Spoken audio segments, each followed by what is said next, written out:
Welcome back once again to the Cineva tutorial series.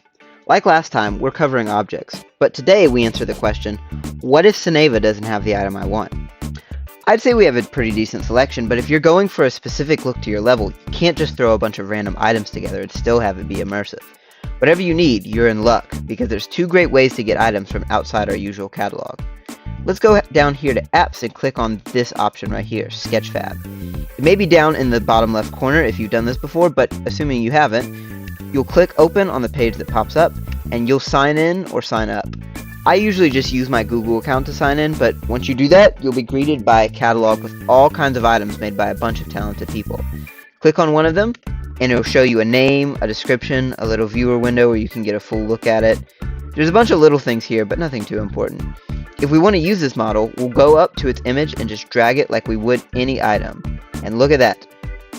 It's in our level. You can copy paste it, move it, just like you would any of the regular base engine models. And there are a ton of items here that you can find and use as you will. Now, say you already have models that you'd like to include in your scene. For that, we're going to go up here to Uploads, which is mostly empty at the moment, aside from some avatar models, which we'll get into a bit later.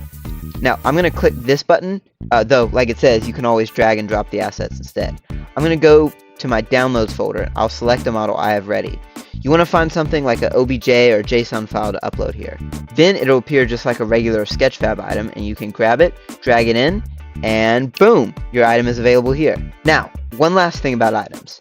Say that you want to change details about the items themselves, and that's what these options here at the top are.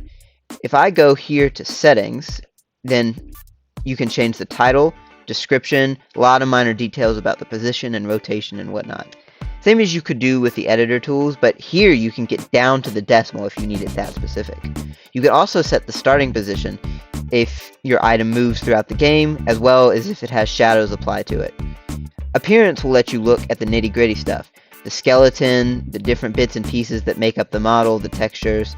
If you want to edit those or apply new textures and materials, feel free to mess with this as you please. That's the great thing about the Cineva engine. Beyond the surface level stuff, so much of it is customizable to fit your needs. It's accessible, and yet if you have high level development and coding skills, you have a whole sandbox at your disposal. Now, if you want your object to do something besides sitting there, head on over to Mechanics, and we're just going to toggle this, and wow! Look at all these options you can toggle. A lot of this stuff will determine what kind of game you're making, but because of the breadth of all this, why don't we end off here and save Mechanics for its own episode? Now, that's all for today. Next time, we'll go over some of the other apps in the Cineva roster, namely, generated stuff like skybox backgrounds and avatars to populate your world with. Thank you all for watching, and I'll see you next time.